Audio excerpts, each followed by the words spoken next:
bueno, mi exposición es un poco diferente, bueno, más que nada por lo que estamos dedicados, ¿no?, que son los cuidados paliativos, a los cuales me dedico desde hace algunos años. Bueno, no, el por qué hacemos validación de instrumentos en cuidados paliativos es porque necesitamos de alguna manera instrumentos que nos permitan, digamos, monitorizar síntomas, sintomatologías y estados del paciente. Bueno, en este aspecto... Esto no funciona. Antonio, ¿puedes cambiar? En este aspecto, bueno, probablemente cuando he mencionado la palabra cuidados paliativos, todos habremos pensado en el típico enfermo oncológico al final de sus días. Actualmente esto no es así del todo. Tenemos una población diana, aparte del enfermo oncológico. Sería lo que nosotros llamamos lo no oncológico, sería todas aquellas enfermedades por fallo de órganos, entre las cuales está la enfermedad renal, a la cual nos dedicamos.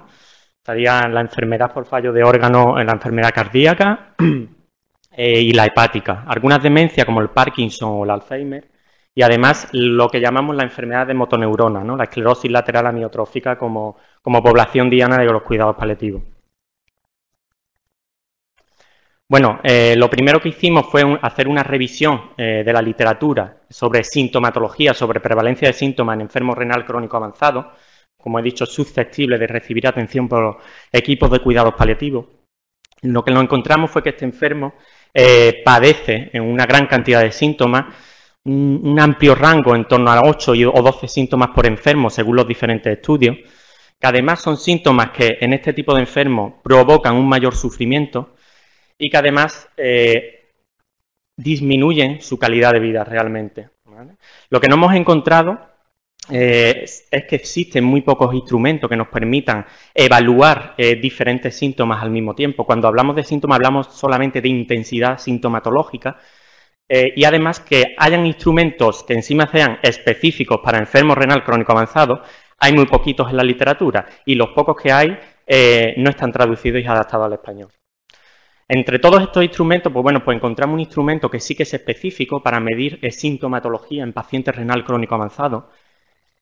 Un instrumento que además ha sido desarrollado por el King's College of London, ¿vale?, un instrumento desarrollado en Reino Unido y que no había sido adaptado a ninguna otra cultura y tampoco había sido medida su psicometría. Bueno, yo he dividido la exposición en dos fases, de una manera, digamos, más esquemática, para explicarlo de una manera más esquemática. Una primera fase con una adaptación transcultural, una traducción del cuestionario, en el cual, bueno, escogimos el método de traducción, retrotraducción, que es el método avalado por la mayor parte de los expertos. Hemos hecho o conformamos un panel de expertos, un pequeño panel de expertos para evaluar la validez del contenido del cuestionario. Para ello utilizamos el checklist del COSMIN, ¿vale?, y realizamos un pequeño pilotaje en 30 pacientes, en una submuestra de 30 pacientes. ¿Se me escucha? Vale.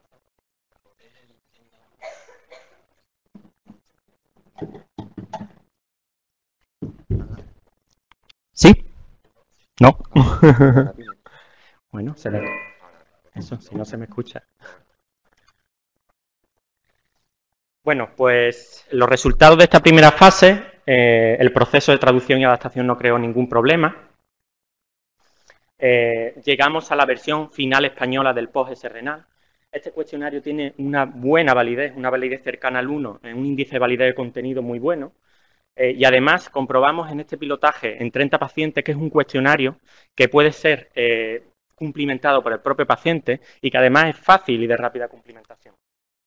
Bueno, este es el cuestionario, la versión final española del cuestionario que, como podéis ver, evalúa 17 síntomas, solamente evaluamos intensidad. Estos síntomas son los más prevalentes en enfermedad renal crónica avanzada. Bueno, como veis, la intensidad está evaluada mediante una escala Likert de 5 puntos, ¿vale?, y además deja dos preguntas finales abiertas sobre qué síntoma ha afectado más en la última semana o qué síntoma ha mejorado más. Este cuestionario pregunta al paciente sobre la última semana, ¿vale?, sobre síntomas en la última semana.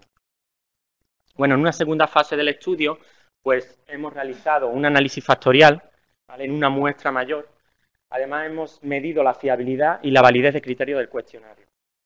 Bueno, para medir la validez de criterio del cuestionario seleccionamos un gold estándar, el MSAS, un cuestionario que evalúa 32 síntomas, la intensidad de 32 síntomas, un cuestionario genérico muy usado en la literatura en diferentes poblaciones oncológicas, SIDA, ERCA, que es lo que tratamos hoy. Pero ya os comento, un cuestionario mucho más largo y muy genérico. Y este lo pasamos en 200 pacientes junto al cuestionario a validar, al POS renal. Y bueno, y para medir la fiabilidad, cogimos una submuestra de 74 pacientes para pasar el cuestionario en 2 ocasiones con un intervalo de 7 días. Bueno, para el análisis estadístico, entre otras cosas, hemos utilizado el coeficiente de correlación intraclase 2.1 para medir la correlación entre el POS renal y el MSAS, bueno, un Kolmogorov-Smirnov y el coeficiente de correlación Spearman o Pearson, según fuera la vía paramétrica o no paramétrica. Para medir la consistencia interna hemos usado el estadístico alfa de Cronbach y hemos realizado un análisis factorial exploratorio y un posterior análisis factorial confirmatorio, utilizando los métodos de máxima verosimilitud con rotación Bariman. Para todo ello, pues bueno, hemos usado el programa estadístico SPS y LISPE. Bueno, en cuanto a los resultados, bueno, muy buenos resultados, una medida de ecuación muestral cercana al 0,8, un test de Bartlett muy significativo. El script plot ya nos indicaba que probablemente habían 2 factores y además un 35,5% de la varianza acumulada estaba acumulada en torno a 2 factores también. Bueno, eran 2 factores, uno que era lo que preveíamos que podía salir, un factor que sería síntomas físicos y otro síntomas psicológicos, porque la realidad no es tan fácil, ¿no? Es tan fácil, todo está interrelacionado y hay varias dimensiones que miden una misma realidad. En este caso, los síntomas tienen un componente claramente físico, pero también un componente claramente psicológico. Bueno, la consistencia interna, como ya digo, bueno, con el alfa de Cronbach de 0,8 fue buena y los valores de correlación para validez de criterio del POS renal con el gold estándar también fueron valores adecuados. Bueno, el posterior análisis factorial confirmatorio encaja muy bien, según los criterios de U et al, en 2 factores, son los que tiene esta escala, ¿vale? En los cuales se aglutinan los diferentes ítems, ¿no?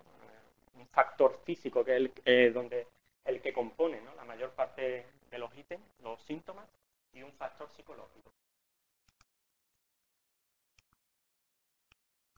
Bueno, y ya para terminar, una frase, bueno, de la que se considera hoy en día la creadora del movimiento hospice, no solo del movimiento hospice, sino también de toda una filosofía de vida y de una filosofía de atención integral al paciente, de atención holística e integral al paciente paliativo, que nos alenta a seguir investigando y a hacer todo lo que podamos también en estas etapas de las enfermedades y no olvidarnos de este tipo de enfermos. Pues bueno, muchas gracias por vuestra atención.